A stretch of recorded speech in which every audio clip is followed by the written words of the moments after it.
ganap pong oras ay alas 8 ng gabi. So maraming salamat po sa inyo. Kindly like and share. Hihingin ko po sa inyo ang inyo pong mga like and share. Kindly share po yung ating pong programa sa inyo pong no audio tayo. Ito, itik mo kaya. Ayan. Meron na. Ayan. So, pakicheck po kung meron na tayong audio. Yan. Okay. So, maraming salamat Kabakuran Mick Bical sa iyong pag-info sa amin. So, maraming salamat po. So, binabati ko po kayo dyan sa lahat po ng mga nasa Baclaran. Okay. Sa pangunguna nga, syempre, ng atin pong Kabakuran Mir Bical. So, maraming salamat sa iyong panonood. So, yun. So, thank you so much. And again, at patuloy tayong patuloy po ang ating programa ngayong gabi. At bago yan, gusto ko po kayong batiin ng magandang gabi. Kindly like and share our program para at least mas marami pong makapanood po ng ating pong programang Concern ng Bayan. At gusto ko nga po kayong batiin lahat. Pag-uusapan nga po natin, syempre, yung tungkol po sa tinatawag na 4Ps. Ayun. So, syempre, ito po yung napakagandang topic, dahil nga napakarami po ng tatanong kung ano po ba ang 4Ps at nakita po ng atin pong himpilan na importante rin po na pinapaalam. Ano po ba ang 4Ps? Okay, so bago po yan, gusto ko lang pong i-acknowledge lahat po ng nasa online world at gusto ko pong i-acknowledge lahat po ng atin pong mga followers and likers dahil nga sa ngayon ay nasa 43 to 44,000 na po tayo ang ating pong followers. So maraming salamat. Pagsubaybay po sa atin pong programa. Okay, so medyo nakaka-sense na tayo kasi meron tayong tawag dito, meron tayong sound effect ngayong gabi. So maraming salamat syempre sa himpilan ng Parañaque Net Radio at medyo gumaganda na at nag-i-improve ang ating pong programa. At so nga pong ganito nga po pala, so ayon po sa atin pong mga nakalap na balita, gusto ko pong sabihin sa inyo na eto nga pong presyo ng petrolyo ay nagbabadya po o talagang tutuluyan na pong tataas. Okay, so kunin ko lamang po yung akin pong akin pong kopya. Ito nga pong balita regarding po sa pagtaas ng presyo ng petrolyo. Okay? Wait lang.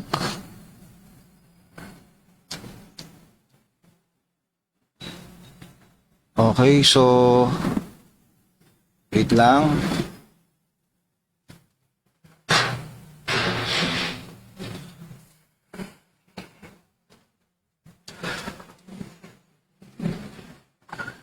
So sa lahat po ng mga nasa online world, kindly like and share po yung ating pong programa ngayong gabi. Hanapin ko lamang po yung ating pong balita regarding po sa pagtaas ng petrolyo.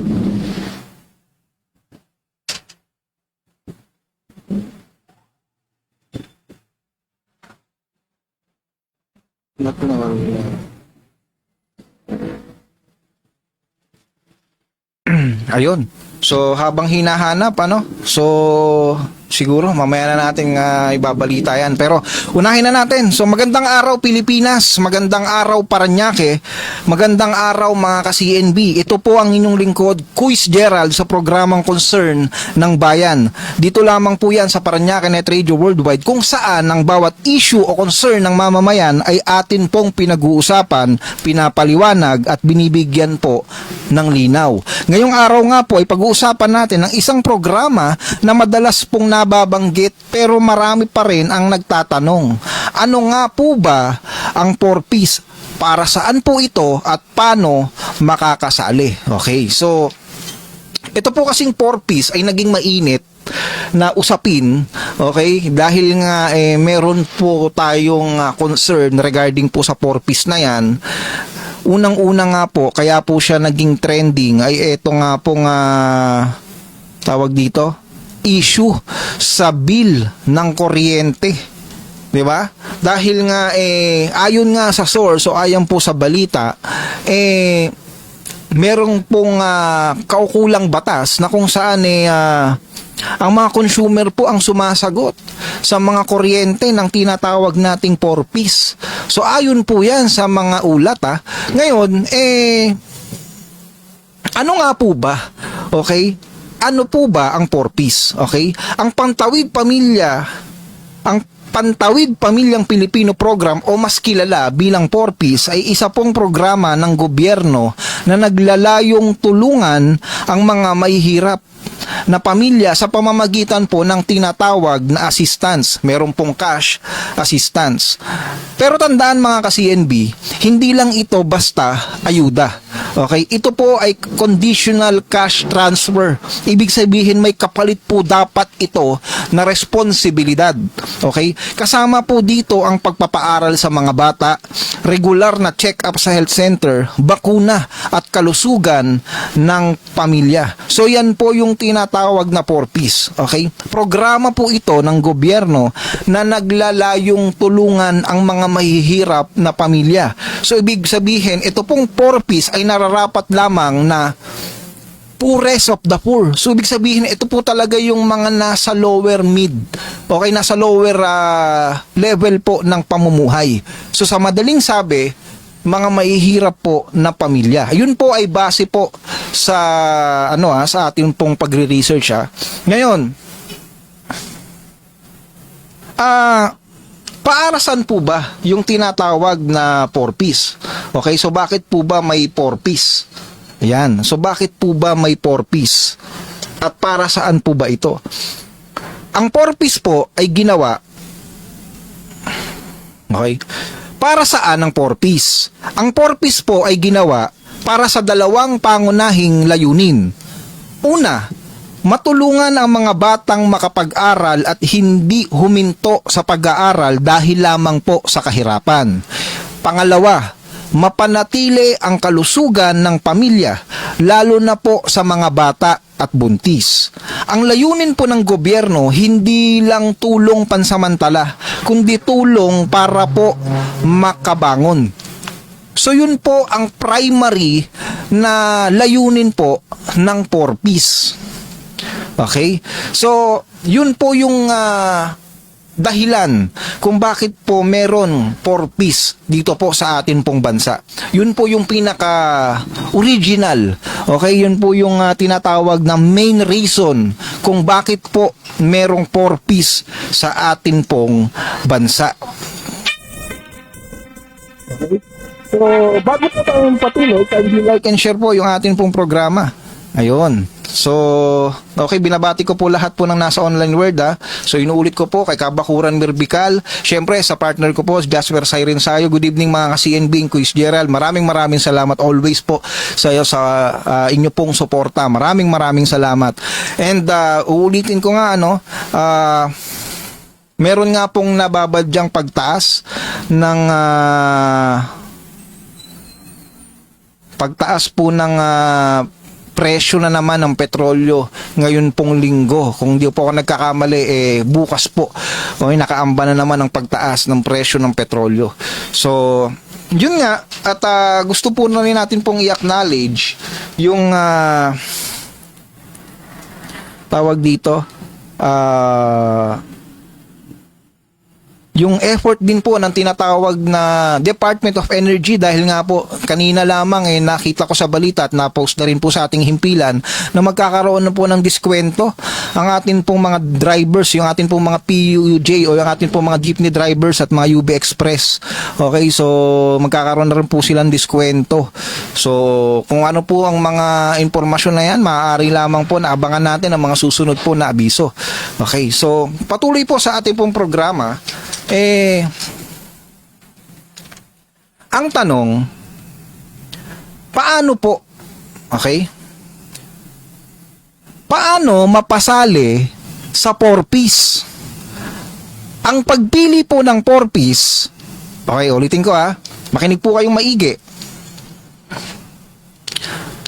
Paano mapasali sa 4Ps? ang pagpili sa 4Ps ay hindi basta application lang. Ito po ay pinamamahalaan ng Department of Social Welfare and Development o DSWD. Narito po ang proseso. Una, may survey ang DSWD sa mga komunidad. Pangalawa, kinokolekta po ang data ng mga mahihirap na pamilya. Pangatlo, meron pong validation mula sa barangay na nasasakupan. Pang-apat, kapag pasok sa criteria, saka ilalagay sa listahan ng mga beneficiaries.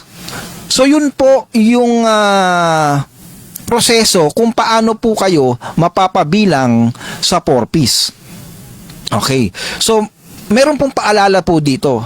Okay, hindi po ito instant approval. Hindi rin po dapat ito na nabibili or hindi po dapat ito, alam nyo na, naidadaan sa sistemang hindi maganda. So, ibig sabihin, ang 4Ps po ay dapat po nakabase sa tinatawag na validation. Okay, so dapat po meron po yung validation. Yan po ang dapat ang ginagawa para mapatunayan po natin na ang isang beneficiary o ang isang pamilya ay maging beneficiary ng programang 4Ps. Okay. So, paalala po sa bayan,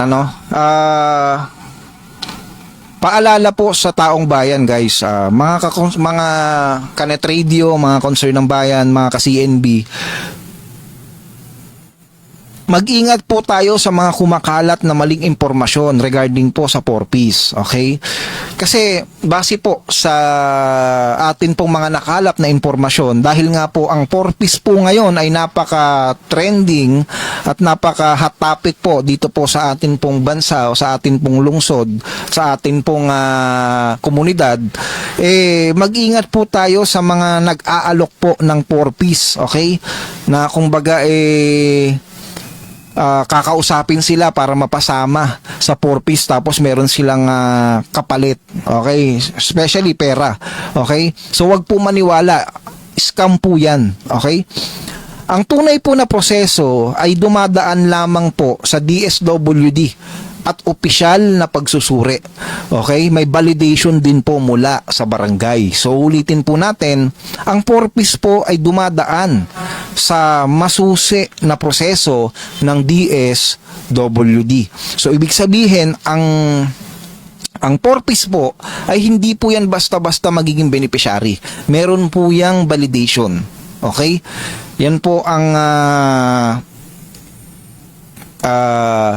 katotohanan regarding sa 4Ps. Okay? So, malinaw po yun, ha?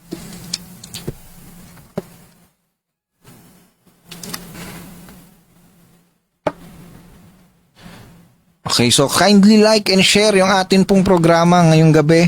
At tayo po ay magpapatuloy sa ating pong programa.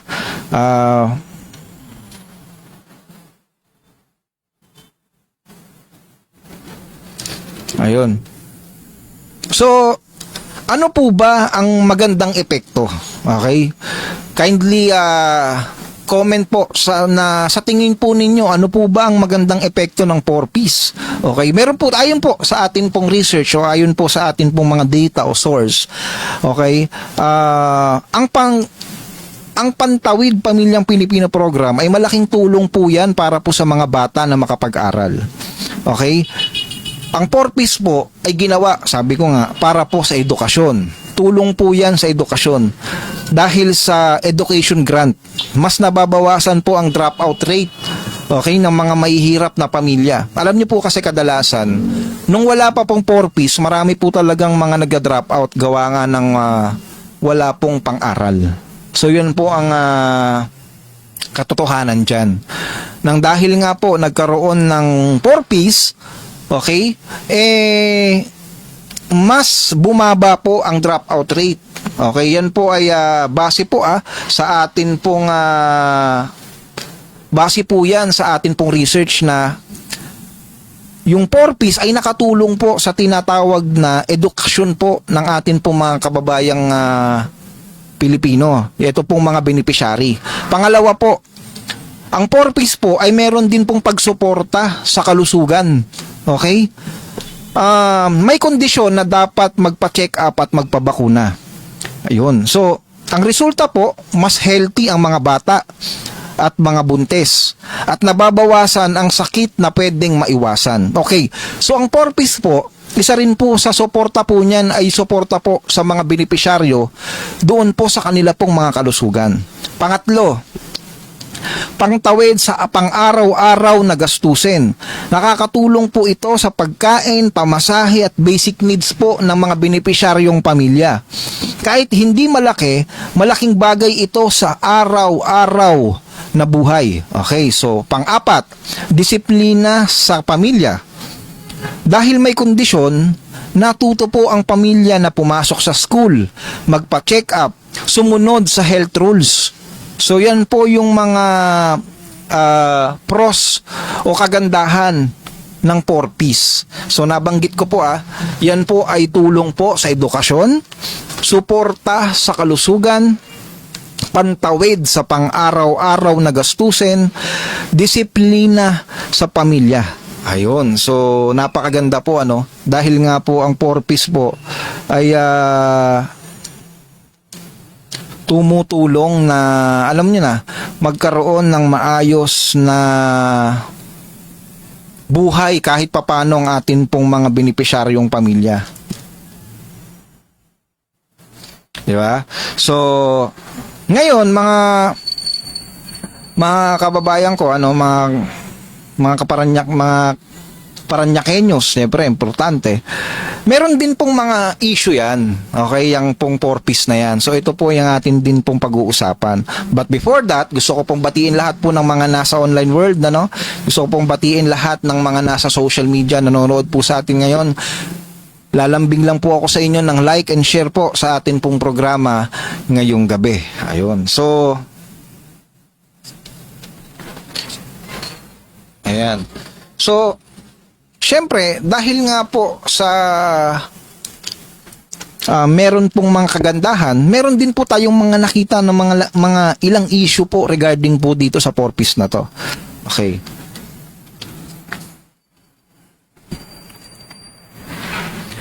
Una, yung tinatawag po na dependency risk. Okay, may ilang kaso na umaasa na lang sa 4Ps at hindi na po naghahanap ng iba pang pagkakakitaan. Ito po ay totoo. Okay? Minsan po nakakalungkot po, sa totoo lang. Nakakalungkot po yung tinatawag na meron po tayong mga ilang kababayan na dahil nga po sila ay benepisyaryo ng tinatawag na 4Ps o Pantawid Pamilya Program, Pantawid Pamilyang Pilipino Program, mas inaasahan na ho nila. Alam nyo na, yung 4Ps na yan. Okay? So, hindi na po sila naghahanap buhay. Hindi na po sila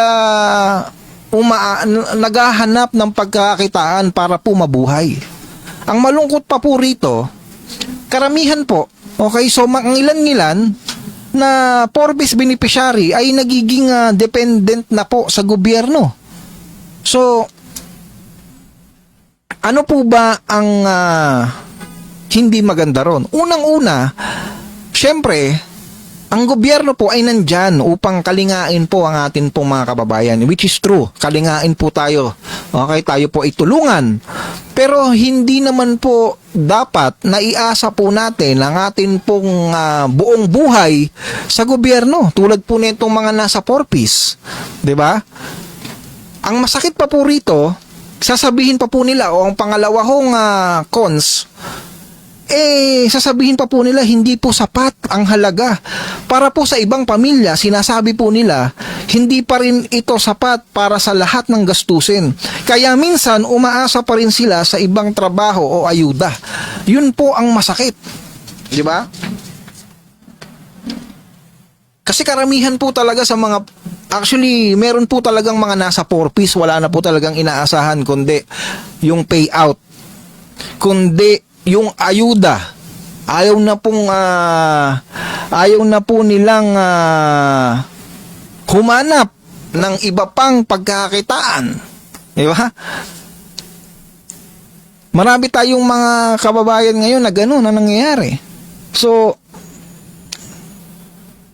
yun po ang kalimitang nagiging issue ng porpoise na to. Di ba? Pero sa kabilang banda, sinasabi ko nga, ito po ay dumaan sa masusing clarifications at hindi po ito basta-basta na magiging qualified ka. Okay? Kaya maiintindihan din po talaga natin kung bakit nga po ganun. Kalimitan lang talaga, medyo hindi rin nagiging magandang resulta para sa kanila dahil nga nagiging dependent. So, ibig sabihin nun, hindi na po sila naghahanap pa ng iba pang paraan para mabuhay. Okay? Di ba? So, pangatlo, isa pa po sa nagiging issue po nitong porpoise na to, sabi po ng mga ilang mga benepisyaryo ay nagiging delay daw po yung issue sa payout. Okay? Minsan may delay sa release ng ayuda dahil sa processing o system updates ng DSWD. So, yan po ay base po sa mga nakikita po natin na issue. So, base po sa atin pong research, no? Yan po yung nagiging issue po sa kanila, yung delay po sa mga payouts na yan. Pang-apat, ito pong misunderstanding sa programa. May mga tao po na akala ay free money lang ito. Pero hindi. Meron pong kondisyon at rules ang pagiging porpoise member o beneficiary. Okay? So, mga kababayan, ang porpoise po ay magandang layunin. Pero may hamon din po ito sa implementasyon. Meron po tayong mga key points. Ang mahalaga, meron po dapat tamang impormasyon, tamang paggamit ng benepisyo, at tamang pag-unawa sa programa. Okay. So, lagi po nating binabanggit po sa programang Concern ng Bayan yung tinatawag na tamang information dissemination. Dahil nga marami pong mga kababayan natin ang hindi po naiintindihan ng porpoise. Hindi po naiintindihan ang programang porpoise. Okay? Kaya dapat po talaga pinaiintindi po talaga dapat sa ating pong mga kababayan ito. Kaya nga po kahit papano sinisikap po natin na mabigyan po kayo ng impormasyon regarding po sa porpoise na to. Okay, na kasi tulad po nito, ito nga pong sa issue ng porpoise na to, diba? Ito na po yung sa Meralco, 'di ba? Sabi po na yung atin pong yung mga consumer daw po ang sumasagot ng kuryente ng mga porpoise, 'di ba? Kaya nga po naging naging topic talaga tong porpoise na to. Okay? Pangalawa, tamang paggamit ng benepisyo. O, eto na.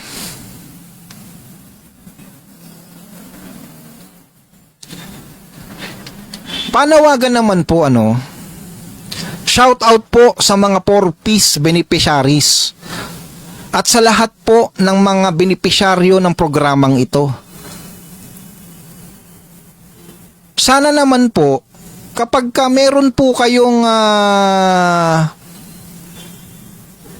mga nape-pay out or meron po kayong natatanggap na tulong mula po sa atin pong lokal na pamahalaan, LGU man ito o nasyonal, gamitin po natin dapat sa tama. Hindi po yung gagamitin natin sa mga walang kabuluhang bagay. Una, nandyan po ang bisyo. Okay? Pangalawa, nandyan po ang pagsusugal. Nandyan po ang paggamit sa mga walang kabuluhang bagay. Okay? So, masakit man pong isipin, pero meron pong mga ganong klase ng mga beneficiaries na kung saan hindi na po nila nagagamit sa tama ang ayuda ng atin pong gobyerno. Kaya po, masakit po na isipin na imbes na gamitin sa tama ang ayuda na galing po sa national government in behalf ng mga buwis ng taong bayan, hindi po nagagamit ng tama. 'Di ba? Kaya kung meron man pong nakikinig sa akin ngayon na porpoise beneficiary at ito po ay hindi mo nagagamit at hindi natin nagagamit ng tama ang ayuda na ibinibigay sa atin, it's time to do what is right. Kasi po, nakakalungkot isipin na kayo po ay pilit na tinutulungan ng atin pong gobyerno sa pamamagitan po ng buwis ng taong bayan. Ang problema, kayo po mismo ayaw nyo pong tulungan o ayaw po nating tulungan ng atin pong mga sarili sa pamamagitan na lamang po ng paggasta ng tama sa ayuda na ibinibigay sa inyo o sa atin ng gobyerno.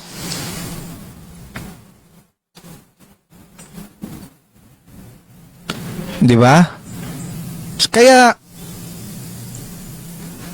Kaya minsan naghihinakit po ang mga middle class o yung may mga trabaho. Bakit daw po palaging porpoise na lamang ang nakakatanggap ng ayuda? Diba? Wala ho tayong magagawa ron. Bakit to? Ayan po ay batas. Diba? Yan po ay naisa batas. Ito pong porpoise na ito. Kaya masakit din po sa taong bayan yan.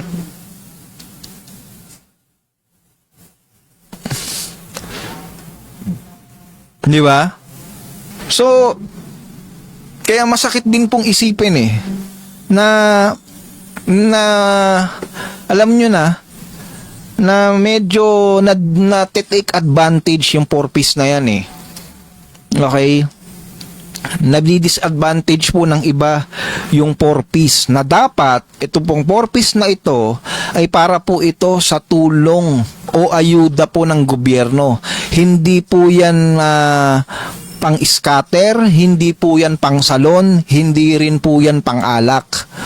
Okay? Ang ayuda po na ibinibigay ng tulong ng gobyerno ay para po yan saan? Ulitin ko po Saan po ba yon? Para po yan sa pagpapaaral ng bata. Para po yan sa regular na check-up. Para po yan sa bakuna at kalusugan ng pamilya. Yan po yung kaakibat ng responsibilidad bilang porpoise beneficiary. Okay? Yung ayuda po ng gobyerno na ibinibigay po para po sa mga porpoise beneficiary ay hindi po yan dapat ginagawang pangbisyo. Yan po ay para sa edukasyon, kalusugan, at pang-araw-araw na gastusin. Diba? Kaya paminsan makikita natin, di ba? Ginagawang katatawanan ng programang porpoise. Lahat na yata ng tao gusto yata maging miyembro ng porpoise dahil nga lahat po ng ayuda ng gobyerno ay porpoise po ang priority. Napakaganda pong programa niyan. Yan ang totoo. Magandang programa, tama yung target. Pero kung mismong ang porpoise beneficiary ang hindi gagamit ng tama sa pondo o sa ayuda ng local government, national man ito o lokal, wala ho rin silbi.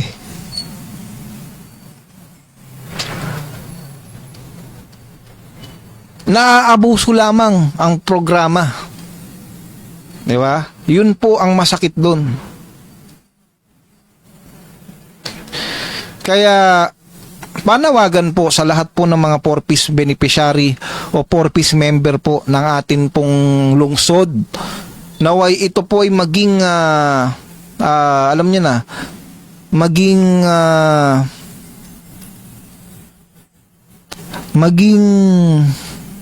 tulay sana ang pagiging porpoise beneficiary natin upang makaraos ng maayos sa atin pong buhay. At hindi po para maging luho. Di ba? At saka naman po doon sa mga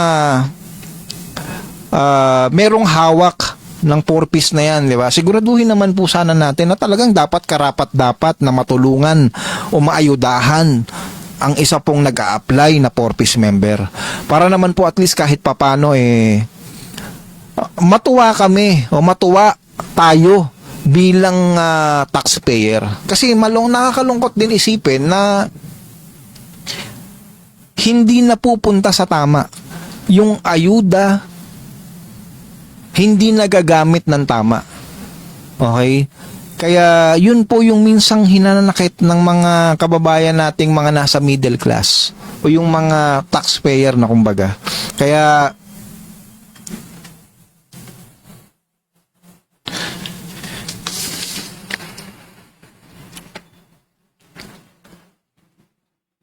meron din po tayong tinatawag na tamang pag-unawa po sa programa. Okay? Kailangan din po nating unawain ang atin pong mga, alam niyo na, yung programa, 'di ba, ng 4-piece na 'yan. Wait lang.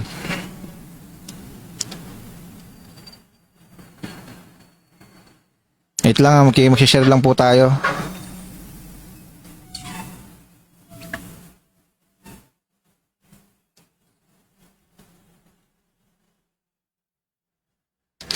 Diba? Kaya paminsan po kailangan din po nating unawain ang isa't isa. Tamang pag-unawa sa programa. Diba? Ang 4-piece po ay isa pong programa o isa po itong programa ng gobyerno upang matulungan po ang poorest of the poor o yung pong mga nasa maralitang kababayan natin. Kaya I believe ginawa po itong programa na to para po masuportahan po sila. Tayo naman po na hindi miyembro ng 4-piece na ito ay kailangan din po nating unawain ng atin po mga kababayan dahil nga po sila po talaga ang nangangailangan ng tulong. Ngayon, meron po tayong tinatawag na anggulo na dapat po nating unawain na hindi po natin kalaban ang bawat isa. Okay? Ang kalaban po natin dito ay yung kawalan po ng sistema sa bawat pong programa o sa bawat pong sa tawag dito sa bawat pong programa. Alam niyo yun kasi kahit ano pong ganda ng programa, sinasabi ko nga po sa inyo, kung ito po ay hindi na ibibigay ng tama sa dapat mapuntahan, useless po ito. Okay? So sabi po dito sa atin pong comment section ni Kuya Godopredo, Sir, good evening po. Ayun. Quiz Gerald, parang ikaw po yung nakasabay ko Quiz Gerald, parang ikaw po nakasabay ko po ikaw po nakasabay ko sa SS po. Baka hawig mo lang, sir. Ganda po topic mo, sir. Sana po masali ang PWD sa mabigyan. Mabigyan po ng bigas. Alam ko po kasama po ang PWD sa 10 kilong bigas. Yan po ay inanunsyo po mismo yan ng atin pong butihing Mayor Kuya Edwin na ang mga PWD ay kasama po na dapat inaayudahan ng bigas dito po sa atin pong lungsod. Okay? Kasama po yan. Ayan, may friends na tayo na rin Okay, so ayan Ang mga PWD po ay kasama po yan sa 10 kilong bigas. Okay? Kaya dun po sa mga sa mga may handle po ng listahan or kung ano man po ang mga sistema ng 10 kilong bigas na yan ay dapat lamang po na makarating sa kanila yan. Dahil po, yan pong programa ng 10 kilong bigas na po na yan ay para po yan sa kanila.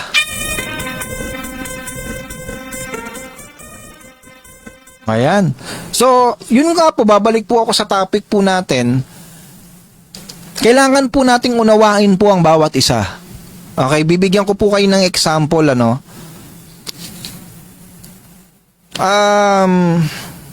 kalaunan po, okay, kung makikita po natin, ako po ay nagbabasa ng social media, okay, mahilig din naman po akong tumingin sa akin pong Facebook. Meron pong pumukaw po ng akin pong atensyon, okay? Ito pong isang babae na kamakailan lamang po ay nagrereklamo regarding po sa kanya pong bill ng kuryente. Dahil nga po, sinasabi ko, kaya ako nga po na itapik tong purpose na ito, pumukaw po ng atensyon na ito pong isang babae po na ito na nirarant niya yung kanya pong bill sa kuryente. Alam niyo po kung anong nirarant niya? Magmula po sa 700 pesos, okay, ay naging 7,000 daw po ang bill niya sa kuryente. Okay isipin po ninyo yun, mahigit 6,000 ang tinaas ng kanya pong billing sa Meralco o sa kuryente. Okay pwede ko, wait lang.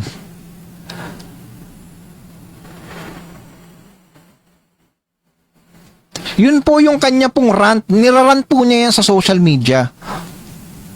Okay? Na yung kanya daw pong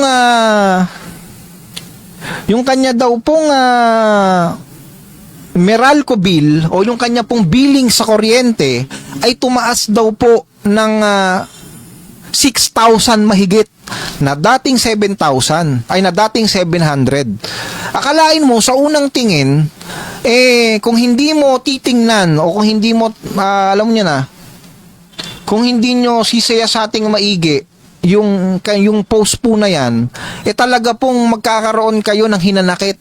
Talaga pong madadagdagan ang galit po ninyo sa gobyerno, galit po ninyo sa Meralco, galit po ninyo sa alam niyo na, sa nangyayari o sa sistema ng atin pong bansa. Na which is talaga naman kagalit-galit na magkakaroon tayo ng tinatawag na mga charges na hindi naman talaga nating ginamit. Wala pong problema na magalit. Wala pong problema na mag-rant. Pero dapat po nandun tayo sa tunay.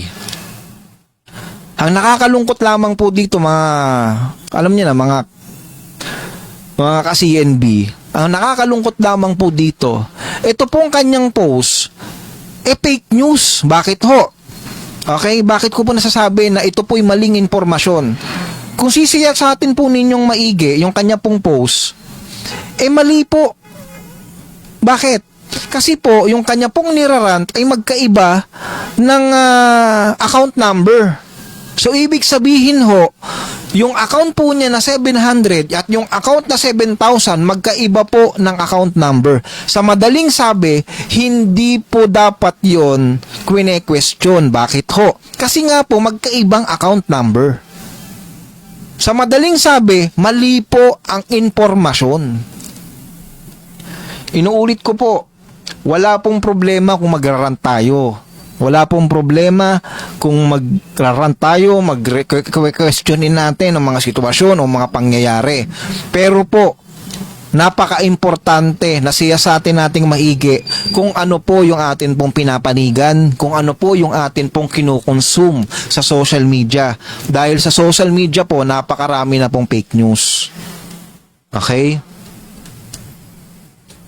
Yan po ang katotohanan niyan, na dapat po bilang isang Pilipino, responsable po tayo na alamin kung totoo po ba yung kanya pong nirarant o kung totoo po ba yung atin pong kinukonsume sa social media. Kaya yun po yung yun po yung nakakalungkot na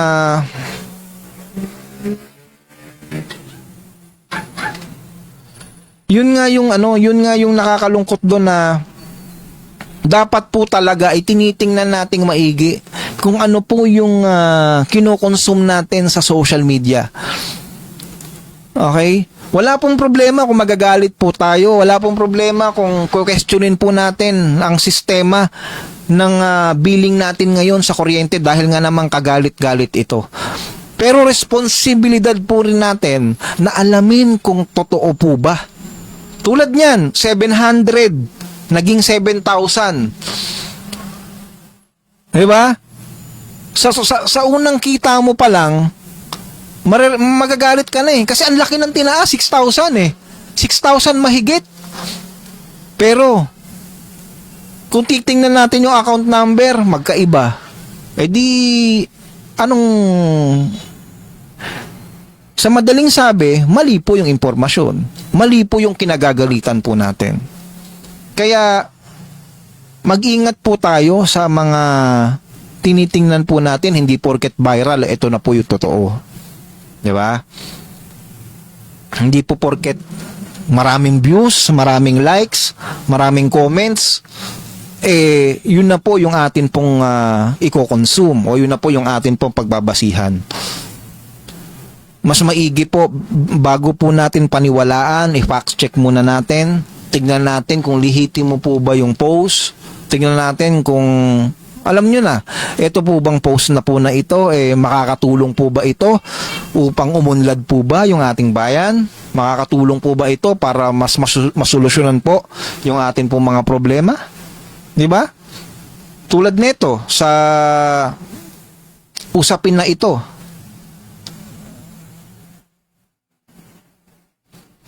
Tulad po sa usapin nito na tungkol sa kuryente na to na 700 magiging 7,000. Doon pa lang medyo dapat, 'di ba?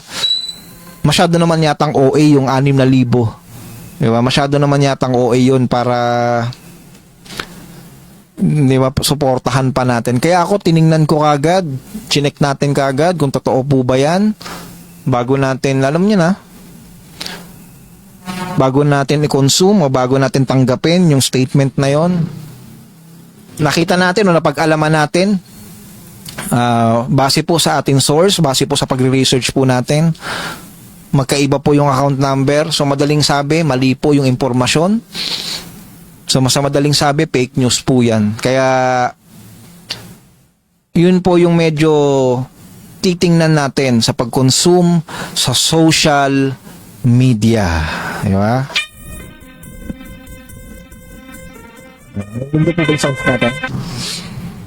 Ayan. So, binabati ko po kayo, Philippine Standard Time, 8:42 po ng gabi. So, kamusta po kayo? Ano? Inuulit ko nga po, at may pagbadya pong pagtaas sa presyo po ng petrolyo, starting po bukas, Martes. So, tabayanan po natin ang presyo na yan. At kung may time po kayo na magpa-full tank ngayong gabi, magpa-full tank na po kayo. Pindutin na ito, ano? Yung ating sound. Okay, so susubukan pa po natin i-improve ang ating programa. Mas mapagandahin natin ang ating audio, visuals. So, aaralin lang po ng ating team dito sa Parañaque Net Radio Worldwide. At binabati ko nga po kayong lahat na nanonood sa online world. Maraming salamat po. Ulitin ko, ang 4Ps po ay ginawa para po saan? Sa edukasyon, sa kalusugan, makatulong sa gastusin ng pang-araw-araw na gastusin po ng mga benepisyaryo nito. Yon po ang unang mithiin ng programa at hindi po yan pangbisyo. Okay, ulitin ko. Ang ayuda po na galing po sa gobyerno na pinapadaan po sa programa ng 4Ps, ito po ay para sa edukasyon, kalusugan, at pagtulong po sa pang-araw-araw na gastusin. At hindi po yan pang-bisyo, hindi po yan pang-inom, hindi po yan pang-salon, hindi po yan pang-scatter.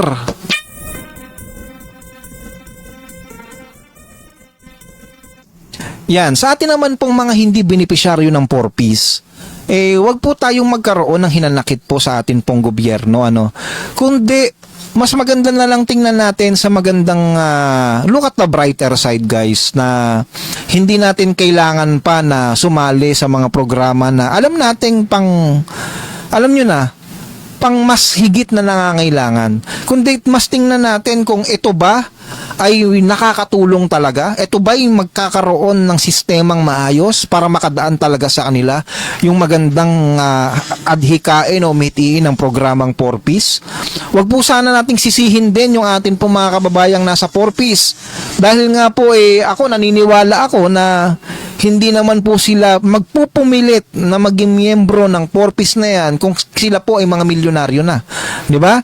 Kaya sabi ko nga sa programa ko, kailangan natin ng unawa pagpapasensya dahil nga hindi natin kalaban ang kapwa natin Pilipino. Hindi po natin kalaban dito kung sino yung nagbabayad ng tax. Hindi po natin kalaban kung sino po ang nasa 4-piece.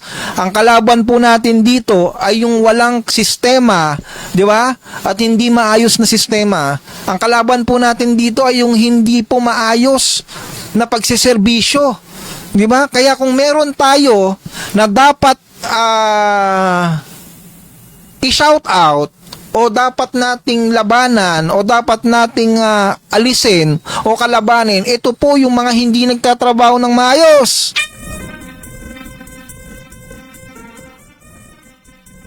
Diba? Lalo na po ngayon, magbabarangay elections na. Diba? Nasa sa atin po ang pagbabago. Nasa sa atin po ang boto. Tayo po ang naghahalal sa atin po mga lingkod bayan. Starting po ngayon 2026, barangay election na naman po. Kaya nga sinasabi po natin at pinaulit-ulit po natin dito sa programa po natin, hindi po natin kalaban ang bawat isa. Ang kalaban po natin dito ay yung kawalan ng sistema at hindi tamang pagseserbisyo publiko. Diba? Kasi kahit ano pong ganda talaga ng programa, kung hindi po karapat-dapat yung nakaupo, walang mangyayari. Tsablay na naman yan. Kaya nga sabi ko nga, simulan po natin ngayon sa barangay, magmula po sa kapitan, kagawad, SK, lahat po yan. Diba? Kung matino ang punong barangay, kung matino si kagawad, matino si SK, i-retain. Kung hindi, palitan na yan.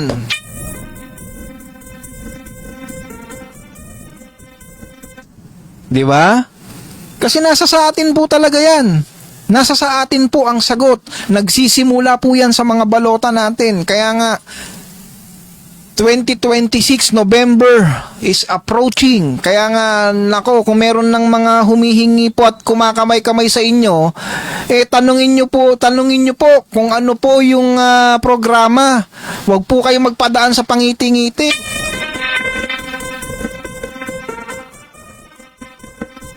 Tanungin nyo kung talaga bang meron silang tamang solusyon sa mga problema sa kanilang mga nasasakupang barangay.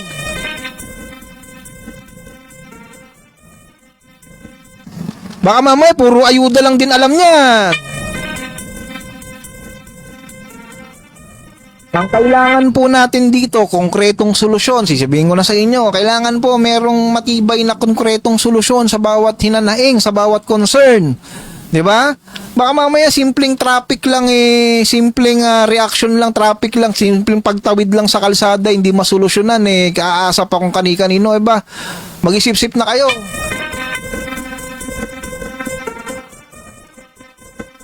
O kaya simpleng paglilinis lang ng mga kanal o mga, alam nyo na, kalinisan, environment, simpleng, alam nyo na, mga simpleng ordinansa, di ba? Simpleng curfew. Baka mamaya hindi pa mapatupad ng tama, di ba? Mga simpleng ordinansa lang, baka mamaya iaasa pa kung kani-kanino yan. Diyos ko po. Di ba? Panahon na para pag-isipan, di ba? Yung yung atin pong mga iluluklok sa barangay level.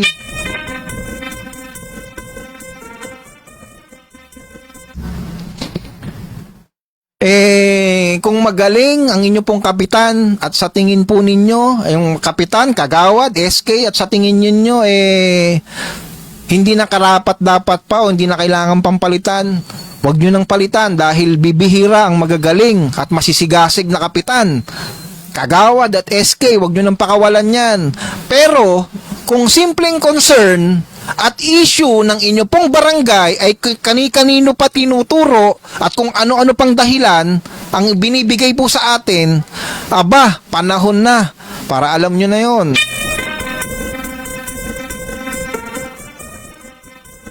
Diba? Once in a blue moon lang magpakita. Basta, So, mabalik po tayo sa issue po natin pinag-uusapan, guys. Ang Porpis po ay programa na kung saan para suportahan ng mga maralitang Pilipino. Sabi ko nga, ang Porpis po ay Pantawid Pamilyang Pilipino program na kung saan is kailangang ito po ay ginawa. Ito pong Porpis ay ginawa o ito pong Pantawid Pamilyang Pilipino program ay ginawa para po saan? Pagpapaaral, edukasyon, para po sa kalusugan, at para pa rin po yan sa pang-araw-araw na pagsuporta sa araw-araw na buhay.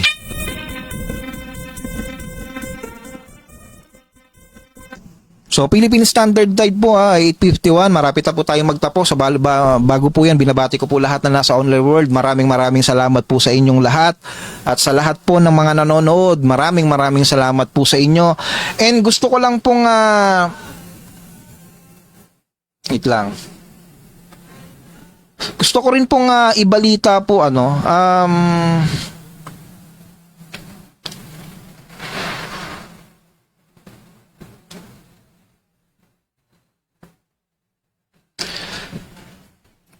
senior citizens.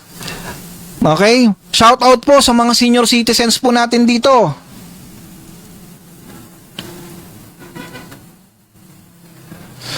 Senior citizens at PWD na tumatanggap po ng social pension, isasama na rin po yan sa 10 kilong bigas program. Okay, so napakaganda po nito, So ulitin ko po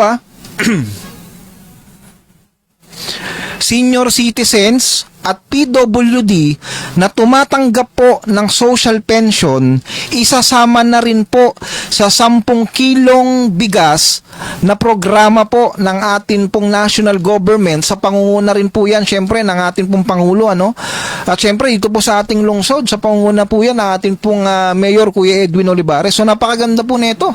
Dahil nga po, nadagdagan po ang benepisyaryo. Okay. So, very good po ito, Dahil nung nakaraan, hindi ko po mabanggit ito dahil nga po wala pa pong confirmation. Nakasama po ang mga senior citizen. Pero ang PWD, alam ko po kasama po talaga ito sa manabanggit Okay?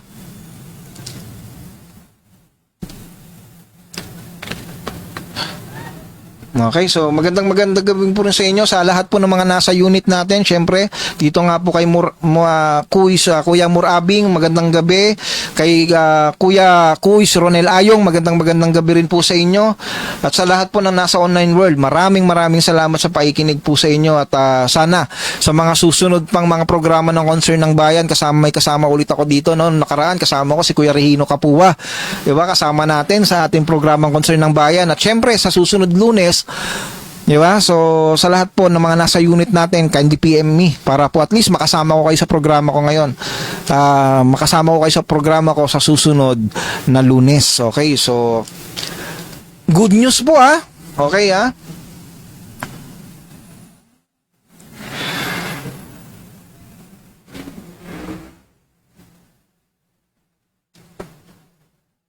So, good news po para po sa atin pong mga senior citizens at PWD na tumatanggap po ng social pension po isasama na po kayo sa 10 kilong libreng bigas program. Sa pangunguna nga po yan, syempre, ng atin pong butihing mayor, Kuya Edwin Olivares. Okay, so madadagdagan po ang mga makakakuha ng 10 kilong bigas dito po sa lungsod ng Parañaque. So shout out po sa mga senior citizen at mga PWD po natin dito sa lungsod ng Parañaque. So inuulit ko, kasama na po kayo sa 10 kilong libreng bigas program ng atin pong gobyerno. So maraming salamat po sa lahat po ng mga nasa online world. Diba? So thank you so much kasi napakagandang balita at inuulit ko nga po, ang mga senior citizen, PWD, may bigas na kayo. Diba? So 10 kilo po yan. So napakagandang programa ng atin pong national government at atin pong LGU. So, ayun.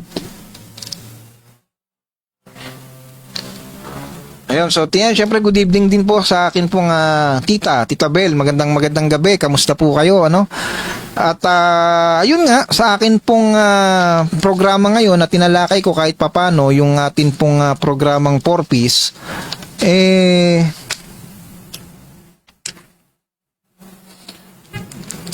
sa huli, okay? Sa huli, ang 4-piece ay hindi lamang ayuda. Ito po ay programa ng pag-asa, edukasyon at kalusugan po para sa bawat pamilyang Pilipino. Kung may tanong kayo o gusto kayong linawin pa, magpadala lamang ng mensahe dito po sa Parañaque Net Radio Worldwide. I-address nyo po, Concern ng Bayan, Kuis Gerald. Ako po ang inyong lingkod, nagpapasalamat na nagpapaalala sa bawat issue po o concern ng bayan, dapat po may malinaw po yan, nakaalaman. Okay? So, dahil po ang concern ng bayan ay naniniwala na kapag ka po merong ipinaririnig, meron pong nakikinig. At kapag ka merong nakinig, meron po yang kaakibat na aksyon. So maraming salamat po ngayong episode na to, yung pinag-usapan po natin 4-piece. Maraming salamat po. At gusto ko lamang po pasalamatan ng pahimpinan ng Parañaque Net Radio Worldwide, syempre. At gusto ko rin pong sabihin sa inyo na suportahan po din po natin ang iba't ibang programa dito po sa Parañaque Net Radio. Sa pangunguna nga po yan ng Media Patrol, syempre ng ating Chairman Gaspar Latam. Nandyan po ang kontrapunto ni Kuya Jun Palacol. Nandyan din po ang Kusapang Kalye ni Kuya Jojo Santeco. Andyan po ang areglo sa Netridio. Andyan din po ang Teleradyo Diario na tuloy-tuloy po syempre sa pamamagitan po yan ng atin pong broadcaster na si Kuya Reden Oro. Patuloy nyo po silang suportahan at isama sa inyo pong routine sa panonood po dito po sa Parañaque Net Radio. Maraming salamat po. At makakaasa po kayo na mas gagalingan po natin, mas gagawin po nating maayos ang programa, mas makabuluhan, mas masigla, mas kapaki-pakinabang. Okay, so wag pong sisikapin po ng atin pong himpilan yan. Siyempre sa tulong po ng atin pong Panginoon, sa tulong po ng ating Diyos. Alam natin na walang imposible sa Kanya. Diba? Kaya nga sinasabi ko nga na lagi alam natin ang kalakasan ay galing sa Kanya. So maraming siyempre unang-una pa salamat ko sa Panginoon. Siyempre to God be the glory. At gusto ko rin pasalamatan siyempre ang lahat po na nasa online world, sa lahat po ng mga groups dito po sa social media, sa pangunguna po ng mga group o mga group pages dito sa Parañaque, sa patuloy na pag-aaproba sa aming pong mga page, sa mga ating pong mga posts. Maraming salamat po at makakaasa kayo na patuloy nating aayusin ang ating pong mga programa. So yun lamang po at sa lahat po ng mga nasa online world, maraming salamat. At magkita-kita po ulit tayo sa susunod po na Lunes. Sa ganap ulit ng alas 8 ng gabi dito po sa Concern ng Bayan at sa CNB, dito lamang po sa Parañaque Net Radio Worldwide. At makakaasa po kayo na patuloy po nating bibigyan ng importansya ang bawat pong concern. At muli, magkita-kita po tayo sa susunod na Lunes, alas 8 ng gabi, dito lamang po sa Parañaque Net Radio Worldwide, sa programang Concern ng Bayan, hosted by yours truly, Kuis Gerald. Magkita-kita po ulit tayo sa susunod na Lunes. So maraming salamat po sa inyong lahat.